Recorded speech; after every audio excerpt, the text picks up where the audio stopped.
So, hello and welcome to Tennis Pe Charcha. We are back with another guest in a new episode. Again, I will not announce his name, but I will start quoting his achievements. And I warn everyone, they are quite a lot, so it will take a long time. So, I will start with the achievements. The first one is he won the Road to Wimbledon in 2014, and he was the first Indian to do so. The next achievement, he won the Commonwealth Youth Games and he was the gold medalist there. Next, most matches played for India in Junior Davis Cup. His career high ranking in ITF Tennis Futures was number 40. He has also won Asian B1 Champion Singles. He has been number one in all age groups in national ranking, starting from under 12, then under 14, then under 16, then under 18. He has played the semis of doubles in Junior Australian Open. He has been NCAA runner-up 2019 representing Wake Forest University. He has been Asia number one in junior under 18. And now those who follow lawn tennis almost got to know who I'm talking about. Hi Siddhant, how are you? Hi, thanks for having me. I'm doing great. How are you? How is lockdown treating you? Well, it's not lockdown here in the US, so it's pretty good. Actually, we are in Georgia, Okay. playing the ACCR Conference Championship. So just got here yesterday. So this weekend is going to be pretty busy with that. All right, all right. So anything that particularly affected lawn tennis in US due to pandemic? It did in terms of 2020, because I was supposed to come back here in the fall, which I couldn't. Obviously, the pandemic was brutal, and it affected a lot of areas. So it was pretty obvious that I couldn't come back to the States in the fall. But however, I had a nice time in India with family and friends, and I had a good year of refreshment. I'm back here with the bang. So Siddhant, as you know that we will be doing this in three segments. The first one we would like to know about your journey, and once you start with explaining your journey, I'll throw some questions on you related to that. The next one would be a general discussion upon Indian tennis and its comparison with the global tennis, and finally we will be having the much awaited fun segment. So let's start. And so I would like to throw some light upon your journey. How did you reach this place? How did you reach so high? Well, it started all very naturally to me. You know, I was always into sports, and I used to play cricket before. However, I used to play cricket till I was 12. But then there's a point where I had to choose what sport to play professionally. And my parents really like spoke to me about what should be done. And they wanted me to go into an individual sport, and that's how I picked up tennis. No one in my family plays tennis, so it was a pretty interesting story to have picked up the tennis racket, because tennis was the only neighborhood sport, which was available to me, and that's how I started playing tennis. And to get achievements and to get trophies and stuff at a very early age gave me a lot of confidence and motivation to keep playing the sport. And eventually I started loving the sport, fell in love with it. And there was a day where I decided, like, yes, this would be my profession. Yes, it took a lot of hard work and and focus to reach this spot, but the journey so far has been brilliant, and I'm enjoying every bit of the journey I have, and I cannot wait for the future. Whenever talk to any player, particularly tennis players in India, they always start off with saying that I used to play cricket once, and then I thought that I'll pursue a sport like tennis. So, what was the exact thought behind choosing a sport like tennis? And you mentioned one point that it is an individual sport. Why did your parents feel that it is the right sport for you? Well, obviously, like every other Indian, cricket runs high in my blood, and it still does. I still wake up at weird timings from here to watch the IPL. So cricket, I still like cricket, but when it comes to thinking about professionally, it made a lot of sense to my parents, because they wanted me to, like, they trusted in my abilities when I was young, and they thought that I would have the talent to do something on my own and not rely on others, which made sense to me at that time. Obviously, I didn't have a lot of knowledge back then to what the future would hold or something, but I'm very happy I made that decision. And I don't know the clear decision behind why I chose tennis, but pretty much I didn't want to like do a team sport either. Because it was a lot of rush, and it was a lot of I almost feel like you have to know someone to be a good cricketer, So I didn't really want to depend on other people to do work for me. Instead, I wanted to be self-sufficient and do whatever I could to achieve. So where was the place this all started? Under whose guidance? So I started tennis under Radhika Tulpule when I was 9. So it's all started in Pune under her. I trained with her till I was 13. So that's how I picked up the tennis racket and started enjoying the sport. Then moved to Sandeep Kirtane till I was under 16. I trained with him for like 3-4 years, another 4 years. He helped me groom as a tennis player. Then that's the time where I actually uh, made myself very technical about tennis, and that's where I really improved a lot. That's where I made my biggest jump, and from there I've been very professional under Kedar Shah, and he's helped me a lot to achieve all the junior success I've had, and now I'm at Wake Forest to get ready for the men's circuit. All right. So the next question from my side is that when we start playing tennis in our childhood, we just want to be on court, and this is the question from a lot of children when I asked.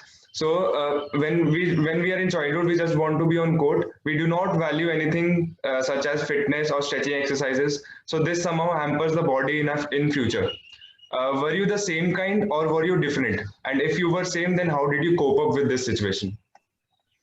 No, see, I'd be completely honest here. I think till the age of 12 or 13, there's really not a lot of fitness going on in the world, basically, because you want to build the eye-hand coordination more than you want to lift up weights or something. So whatever you do is going to be on courts till you're 12 and 13. And also, I feel like, as my personal opinion, I feel you have to build a tennis technique before you actually focus a lot about off-court activities, because it takes a lot of time to get into the right technique, and I feel it's a very important part of the game. But personally, for me, when I started realizing that I have the technique and what it takes to jump higher, so I really started paying a lot of attention towards fitness after 13. Yes, it did cost me a lot of injuries when I was 13 and 14, and there was a time where a lot of doctors told me I had to go undergo shoulder surgery, and that could have affected me in not playing the road to Wimbledon. So around 2014 was the turning point in my career, where somehow I made a lot of efforts to avoid the surgery, do a lot of rehab, and get back in shape in the right time, and be able to compete in the road to Wimbledon. And that's the day I promised myself that I'm not going to let my body, like something which I can control, I'm not going to let it affect me in a very important tournament like that. So I'd say when I was 14, then I started paying a lot of attention towards fitness, and generally speaking, yes, I think I made the right decision by I told myself about fitness at the right time. Yes, I was pretty lazy initially at the start because I love spending a lot of time hitting tennis balls rather than being in doing something off court in terms of fitness. But yes, I was pretty lucky. I balanced it well after 14, and that's been the journey so far. Nice. So the next question is, you have played at such a high level, and you have been playing at such a high level consistently. For that you need to perform in tough situations. How do you react when you are going downhill in a match? Yes, I think I've been playing tennis for a long time now, and I've had enough experiences of having a bad year, having a bad run, or facing any type of situations right now. Um, so at this point of time, I'm very professional enough to understand what's happening. But yes, I've been going. I had gone through a time where I was not sure if I was doing the right job in playing tennis or no. But that's where a lot of mental support came into play, and that's where my parents really helped me and supported me, and that's something I can never forget. Because if it was not my parents, then it was very easy to leave the sport, right? Because if everything's going downfall, with a lot of Indian mentality going into the sport, it was very easy to quit the game. But my dad always showed a lot of support in me, and kept pushing me, kept supporting me, and that's how I kept playing. And uh, yes, there were times where my coaches also helped me a lot, but you have to be emotionally very stable and understand that this sport takes time. This sport is not a magic that you cannot win every tournament, and you cannot peak at every time. So I feel in general terms, there is going to be a patch in everyone's life where you're going to hit a bad road. But I think a good player is defined by how well you get over it, and rather than how much you dwell onto it. Another thing that I wanted to know, and this is the question of a lot of players, a lot of junior players. Sometimes you are in a situation where you are trying to do everything for that particular shot, but it is never going inside the court. You are missing, Mhm. and you are missing such balls which you have never missed in your life, and this somehow psychologically affects that particular shot. And so when that time comes, let's say for instance, you are having a rough day, a rough month for backhand. You are not able to hit as you wanted to. So how do you like plan to work upon it, or do you just give it some time and let it come on its own, or do you deliberately work upon something during that time? See, I feel yes, you have to give it time also, but you can't be too much relying on that. Especially if you're at an age where I am right now, there's not much time to like sit back and say, oh, my backhand will come in one day. That's not going to happen. So the only way that can happen, yes, it is a lot to do with your mental confidence, because you just cannot forget a stroke which you have been building over the past years. Yes, you can have like bad times, or like you've lost a bad match, and you can have like some drop in the confidence level.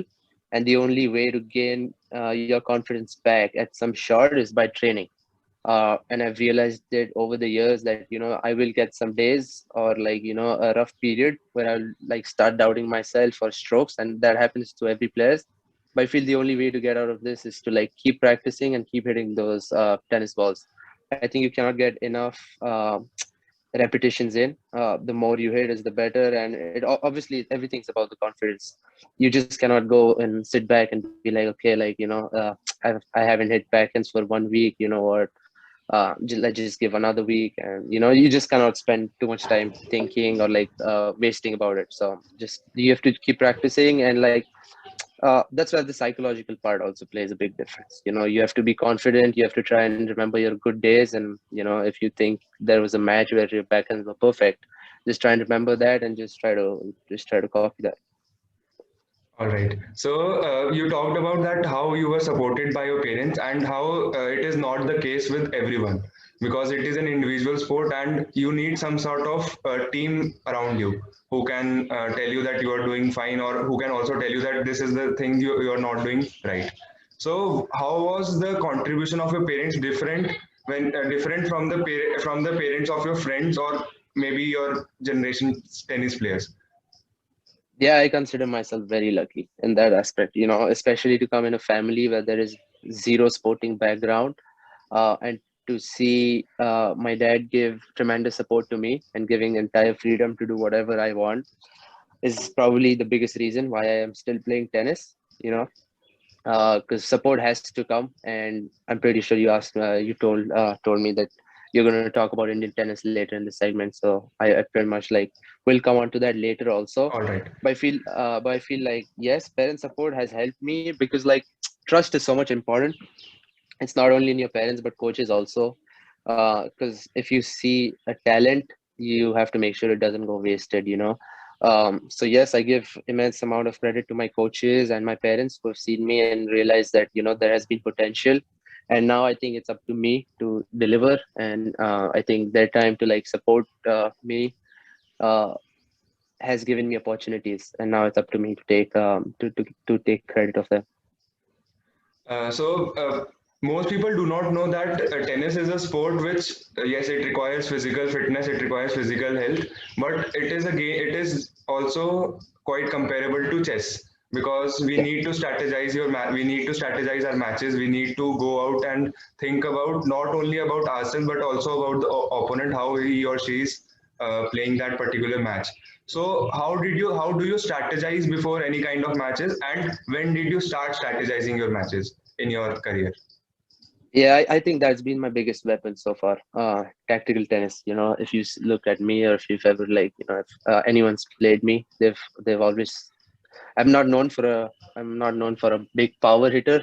I'm not big and strong, but I definitely feel that is not the only way to win tennis. I've always believed, and I still believe, and I've seen a shit ton of examples.